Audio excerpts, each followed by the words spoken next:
For over 35 years, A Natural Difference's European Union certified products have continued to deliver our estheticians with the best of science of skincare as nature intended.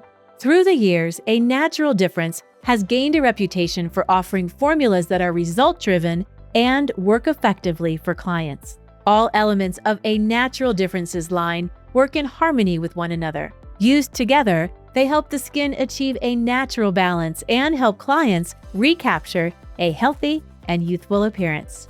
Visit anaturaldifference.com for more details. This podcast is sponsored by Lamprobe. Lamprobe is a popular aesthetic tool that enables skincare practitioners to rapidly treat a wide variety of common minor skin irregularities, or MSI. Red MSI treated by Lamprobe include dilated capillaries and cherry angiomas, yellow MSI, cholesterol deposits and sebaceous hyperplasia, and brown MSI treated include skin tags and more. Lamprobe MSI treatments are non-invasive and deliver immediate results. Lamprobe can empower your skin practice with these new and highly in-demand services. For more information, visit lamprobe.com. That's LAMPROBE.com. And follow Lamprobe on social media at Lamprobe.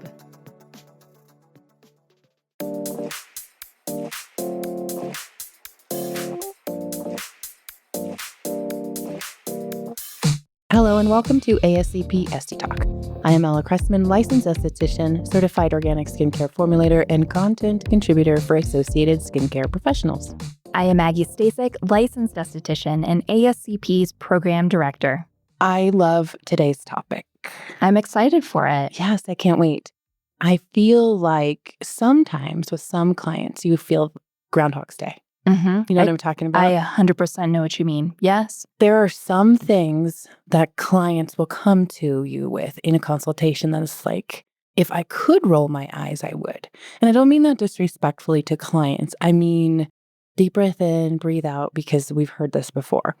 So one thing, for example, when you're in a consultation and you're asking them, all of this is information that we gather so that we can understand, first of all, what's going on with their skin and what approach are we going to take. We're not judging. We are just gathering information. So we ask, how much water do you drink? Obviously, we want to understand if you're dry or maybe even oily, what could be a culprit, or is it your moisturizer? I mean, that's a pretty important question, but I love it when the clients are like, a lot.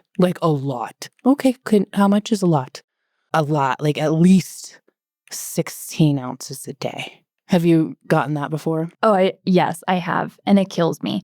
And to your point, everyone's perceptions of a lot are different. Or they're lying. You've busted people lying before too. They're like, well, yeah, a lot, like a gallon. And you know what this makes me think of is when you go to the doctor, it's hard not to feel like you're being judged. They're simply collecting information like, how much exercise are you getting in a week? Or how many glasses of alcohol are you drinking in a week? And I'm sitting there with a bead of sweat going down my forehead. What's the right amount? One. Exactly. Every day. Exactly. I run 5 miles every day and I don't drink anything. Define exercise, like tying my shoes? Right. Exactly. Right. Totally. And we can maybe have a little empathy for our medical professionals now because we're like, oh, you don't really care what I'm doing. Totally. I agree with you. How about this other one? How often do you wear sunscreen? Like you see it written and their answer is whenever I'm outside. Uh-huh. Ugh, great. That's great. Or how about what's your skincare routine? And they're like, I only use natural products because I'm sensitive. Ugh. Anyway, sometimes all of these makes me want to scream because they understand those are misunderstandings, right? Yeah. Or misconceptions. So I thought today, hey, let's examine some of these myths or ideas or roadblocks, if you will, and get down to business. Let's talk through some talking points, not to embarrass a new client because you never want to come across like a finger wagger, but to help explain, first of all, why I'm asking and why it's important or relevant. So we all know drinking water is essential for overall health, including the health of our skin, but Does it clear it? That's something that has been talked about right now. How water affects your skin. Water maintains skin hydration from the inside out, which is really important. It's also important for maintaining balance in your body. Every single skin cell, nerve cell, bone cell, brain cell, they need this to function. Think of it as every time you go to the hospital for anything, what's the very first thing that happens? They take your vitals. What's the second thing that happens? They're like, okay, you're here for a fever. We're going to take your vitals, and then we're going to put in an IV. You're here, you broke your arm. We're going to take your vitals, and then we're going to give you an IV, right? Right. It's important because all of those healing processes require hydration. Hydration is communication, hydration is function, all of that. It is important in skincare, especially because where we live or any other area, you're prone to dehydration. Dehydrated skin can look dull, can feel tight, and it can show fine lines more prominently. So drinking water is important because it helps keep your skin hydrated from the inside out. And then it helps to designate how much hydration we have to put on from the outside for in, right? Yes, 100%. I'm with you. It also helps to support proper circulation. This is another point you could talk through with your clients. It helps blood flow, and blood flow brings nutrients. And nutrients means the skin can have a healthy, glowing appearance. So it's very essential for repair and renewal, which is supportive of a lot of the treatments that we provide. So speaking to your clients about 16 ounces is good, but you know what's better? You're going to need more water because we're going to give you a chemical peel or laser resurfacing or, fill in the blank, even microneedling. All of these are important. You have to up that just a little bit for the next X amount of weeks. Again, not with a finger wagging. I think also when you have that client that says they're concerned about aging skin, and you touched on this a little bit, dehydrated skin is showing those fine lines and wrinkles more. So hydrating from the inside out, you're going to see less of that. The skin's going to be brighter. Those fine lines are going to be less visible. You maybe have less flaking. And so addressing all of the goals for clear skin, glowing skin, youthful skin starts with hydration. Absolutely. Even for conditions like acne, might not be something we always think of. But acne, to me, signals imbalance. And if we're dehydrated internally, that is a surefire way to have imbalance. So it's very important, of course, for overall health. But for acne specifically, dehydration can influence it by encouraging hormonal fluctuations. If the body doesn't feel like it has everything it needs, then you can have adrenal hormones kick in and trigger maybe overproduction of oil. And overproduction of oil can lead to clogged pores and breakouts. Also, bacterial activity. When you're dehydrated and imbalanced, that activity kicks up and things like C. acnes are overpopulated and you get inflammation and more blemishes. Another thing, a contributor to acne, for example, is dead skin cells. And so with slowed hydration slows the process, the natural desquamation. And then we have excess skin cells, that plus the excess sebum and debris, all those, boom, perfect environment, voila, pimple. And then, of course, we know diet and lifestyle all play into it. So if you're not drinking enough water, perhaps other lifestyle choices are falling behind too. So I know for me, when I used to go to the gym often, don't tell my doctor, Maggie, when I used to go to the gym a lot, I found that I drank more water, especially if I went in the morning because it's established. And when I don't go, I'm not drinking as much. What about, you're always lugging around a big old water jug. Thank you for noticing, Ella. And they're beautiful. They're always so pretty and girly. Thank you. You've got your water too. It's about half the size of yours, but that's okay. Well, it doesn't mean I'm drinking all of this. I'm reminded of a story when I was in Utah recently, and we were doing this presentation, and I look out, and nearly everybody had one of those Stanley cups full, 40 ounces of water. So here's the thing. The verdict is drinking water is essential for healthy skin. It's not necessarily a miracle solution for clearing acne and other conditions, but it really helps balance things out. So when your clients are coming in and saying, I drink a whole lot, but their skin is telling a different story, or if they're saying I drink a whole lot and it's really not that much, just having the conversation helps to understand that it's really important to have this external skincare routine to remind them that there is an influence on diet, stress, and then also hydration for their skin health. Fair enough? Fair enough. Yeah. Okay, how about this one? I only use natural skin care. What do you think when I say that? Like, what are your initial thoughts there? What is natural? I know. Fair. Poison ivy is natural. Yeah. And so I feel like this is a really cautious situation because obviously they have rooted beliefs that, or a rooted definition, shall we, of what natural skincare is. But what is it and why isn't it always better? First of all, let's talk about natural ingredients that can be irritating. Essential oils, well-intended, but sometimes lavender, peppermint, or some citrus oils can cause irritation, redness, or even allergic reactions, especially for sensitive skin types. So if you have a natural product, where are you getting it from? How are you defining it? Is it something you're making at home? Is it something that you're buying from a store? Is it truly natural? Also, plant extracts. So some botanical extracts, while natural, like poison ivy, can be sensitizing. Think of tea tree oil, for example. And then also fragrances. We have so moved away from fragrance or perfume and substituted for natural fragrance like derived from plants, but there still could be potential for skin inflammation. So it's not always natural is better. There are some synthetic or lab-created ingredients that have the benefit or are a evolution of these natural components, but they have minimized the sensitizing effect. So let me ask you, when you think of natural versus some of these lab creations, would you opt for the technological version? If you're asking me if I would opt for natural versus lab created, not necessarily. And I think this is where the consumer has misunderstanding. I think there's a lot of marketing around the term sensitive or reactive skin, and same goes for natural. And oftentimes a client comes in and says what you have said.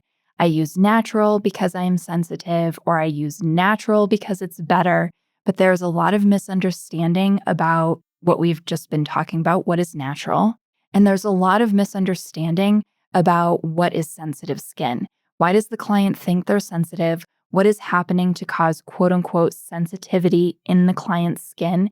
And it could very well not be sensitive skin.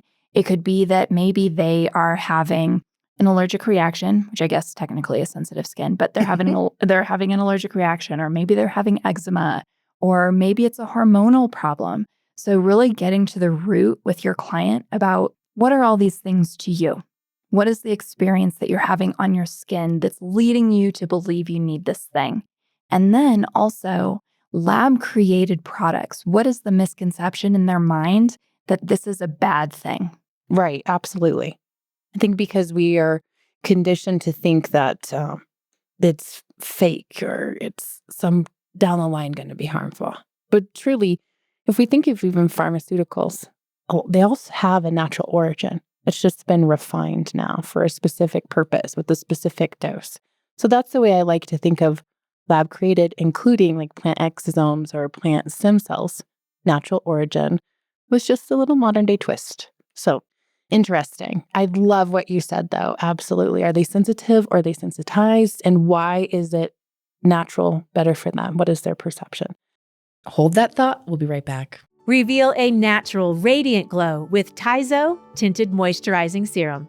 With skin-loving ingredients like hyaluronic acid, glycerin, and ceramides, this serum delivers long-lasting hydration, leaving skin feeling nourished and refreshed. 5 luminous shades provide a radiant hint of buildable color with a glowing, sheer finish that enhances your tone and texture. Gentle all-mineral SPF 30 and antioxidants protect against UV and environmental damage. Experience skincare that hydrates, protects, and perfects with Tizo's Tinted Moisturizing Serum. Visit tizoskin.com for details. Okay, here we go. Let's get back to the podcast. How about these DIY remedies with natural sources, natural resources, like lemon juice or lemon juice with baking soda or lemon juice with baking soda and apple cider vinegar? Like sometimes you'll see, especially on TikTok, this came back, apple cider vinegar as a toner or baking soda as a mechanical exfoliation, or even lemon juice to brighten the skin. This is really interesting to me because I'm not familiar with these as a DIY for the skin. Certainly, I've heard about mixing up something like a baking soda toner, if you will, to quote unquote adjust the pH of your skin, like post peel. But beyond that, applying a lemon juice or an apple cider vinegar, or attempting to brighten the skin with such things, I feel like I have never heard that in my life. These are like old wives' tales. Yeah. Like put a little bit of this and a little bit of that, and they're probably passed down for generations. And if we look at this, this is the birth of modern skincare as we know it. Lemon juice, citrus acid, and AHA. Okay, makes sense. Now, I will say I have heard of like whipping up your own mask or your own exfoliant, like, crushing the strawberries and applying it to the skin or whatever the heck. Don't do this. Tell them the story. Don't do this. Tell them. I have known somebody who did this, thinking that this is going to be some sort of gentle enzyme to the skin. And actually, they gave themselves a very deep chemical peel. Because they left it on. They did. They left it on too long. Yeah. They might not be named Maggie. No, I'm just kidding. No, it wasn't me, people. I know better. But therein lies the point is that, yes, there are these elements. I'm guilty of using apple cider vinegar for certain things because I have those roots and I'm like, let's try it. Let's see if it works. It did. But these natural origins, the practice has been refined. And so there's a few things to consider with these DIY is what else are you using together? Are these supposed to be used together? How long do you leave it on the skin? Or if you're using it from a manufacturer, there's certain tests that they've had to go through first. So if you're using a lemon, let's just say, cut it in half and rub it on your elbow. That's one of those old wives' tales that'll help brighten the skin. Yeah, probably. But what about if the lemon is rancid or a little too old, or if it's not organic, and how does that influence? So just something to keep in mind. I'm not saying that we should nix the DIY, but if a client's coming to me, I had a client who was making their own moisturizer. And if they're coming to me, I'm going to speak to this, hey, there's some reasons why you might not want to do this at home. I get it. I understand, but it might interrupt what we're going to do in here. So for that, I'm not comfortable moving forward, or can you just continue doing that for a couple months and then hope they forget about it? One thing to consider too with these natural products is stability and shelf life, especially when doing the DIY. These natural products oftentimes lack preservatives that will have an effect on the shelf life. And if that's the case, like I got something from, I don't even know if I should say the grocery store, but let's just call it the grocery store. It was a natural grocery store. It was a body lotion. I'm like, oh, I'm so excited. I love this. Went home, used it, and about a month in, there was this black dots all around the pump because it was this natural product. Fair enough, like it happens, cool. Not really, but because it was such a large batch and it was devoid of a lot of preservatives. And I imagine maybe it got humidity in there for some reason, but no thanks. That's good. I like my lotion white, creamy, no black stuff in it. So these natural products, just consider that if they're poorly preserved, well-intended as they are, they're going to pass potentially some of their stability testing, but there's an opportunity for maybe shorter shelf life, so smaller products. And that brings me back to these synthetic ingredients that are often more effective. You can't mimic this with this DIY or these natural things, but they help the natural processes. I mentioned stem cells, I mentioned exosomes, but also peptides. These are lab engineered and they encourage cell signaling. Or retinoids. Of course, we have natural derivatives, but the topical that are most effective, clinically proven to have a function like boost collagen or reduce the consequences of acne, these are going to be synthetic or lab created. And then even ceramides. So ceramides that you apply topically, they are synthetic, but they're meant to mimic the natural lipids. And in mimicking, hopefully inspiring the natural moisture factor. All right, so on that, speaking of lipids, here's another one. I don't use moisturizer because I have oily skin. Have you heard that one? Yes. And that makes me insane. So crazy. Yeah. Let's talk about it. Okay. So even if your skin produces excess oil, it still needs hydration. So water and oil mix. Here's why. Oil versus hydration. Oil is not the same. Hydration is the water content in your skin. And as we said before, this is essential for maintaining a healthy barrier. If your barrier is compromised, it could signal produce more oil. So when you're thinking of a moisturizer for the skin, here's some points, and it's especially effective when you're talking through this with your clients. Maggie, what type of moisturizers do you usually recommend for oily skin? That's a really good question. And all moisturizers that I'm recommending are creamy. I'm just going to put that out there. But they could be water-based, they could be oil-based, depending on my client's skin type. So for somebody who is more oily, I'm looking for a water-based moisturizer. It's still providing that hydration and still putting water or quote unquote moisture into the skin. But for my more dry clients, I'm looking for something that's oil-based, has more of that barrier protection or occlusive nature to it. I think that's the perfect answer. And it's going to depend on the client, because why is your skin oily is the goal of the practitioner to decipher through the entire consultation. So if when a client is telling you, I don't use moisturizer because I have oily skin, let's find out why you have oily skin. Let's address your perception of an oily product and go with that. So lightweight is a good option. You mentioned the water-based, and then also things like hyaluronic acid or sodium hyaluronate, or even types of squalane are going to be helpful, because it's going to give the perception, the sensory perception of not having anything heavy. So they're not thinking it's clogging or contributing to the oiliness, but it's nourishing the skin. All of those because, like you said, a moisturizer for the skin must help protect the barrier. A well-moisturized skin barrier is better equipped to fight off assailants that are going to come in and try to bring bacteria, inflammation, all those things. So the bottom line is oily skin needs moisturizer, just like any other skin type. How about this one? This is my favorite. How often do you wear facial sunscreen? Only when I'm outdoors. Do you hear this one? I have heard this one. Yeah. This one cracks me up. It's interesting because I asked, when are you outdoors? Like, did you get in the car to get here? Did you go from your house to the car? What's going on? But I think as an industry, we are conditioned, obviously, it's a huge part of routines and such. But let's talk about why. So we have the UVA rays. These are the ones that are contributing to aging. This is the one that cause wrinkles, fine lines. These pass through glass. So even if you're sitting by a window in your home, in your office, in your car, your skin is still exposed to these rays, even if you're inside. UVB rays, these are mostly responsible for sunburn. So glass will block them, but you're still exposed to UV and heat, and that can breed inflammation. A new one that we have are blue light exposure.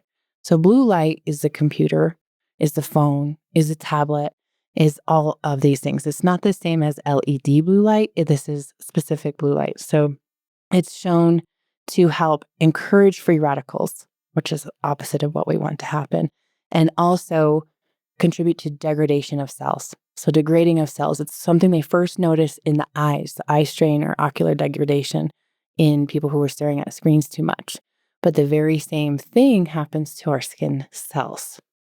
So what we've seen now is a lot of sunscreens that have this HEV or high energy visible light blocking component. Look for that or talk to your client. It's a really easy sell if you have this type of product and you have a client who sits in front of the computer all day. Oh, you need this, and there's compliance. It's fantastic. And then, of course, artificial lighting. So certain artificial lighting, like overhead lights, for example, fluorescent, even some LED, can emit small amounts of this UV radiation. So not necessarily if you're under an LED light therapeutically, but if you're under an LED light for 10 plus hours a day, this could really have a cumulative effect and could be damaging. So very important, very, very important. You must wear sunscreen if you're near windows, if you're around reflective surfaces, if you spend hours in front of screens. And if you have skin conditions that are sensitive to UV light. Is this something you thought of before? Because you're in an office building with overhead lights in front of screens a lot. What do you think? It is just my MO that I'm putting sunscreen on every day. I have always been that way. It's part of my routine, but I'm not considering my eyes. I will tell you though, since the day I was born, I have always wanted glasses. So Do you have the blue light glasses? no, but this gives me reason to get them. I can't wait. You have to post a picture. Yeah. Have to post a picture. Yeah, absolutely.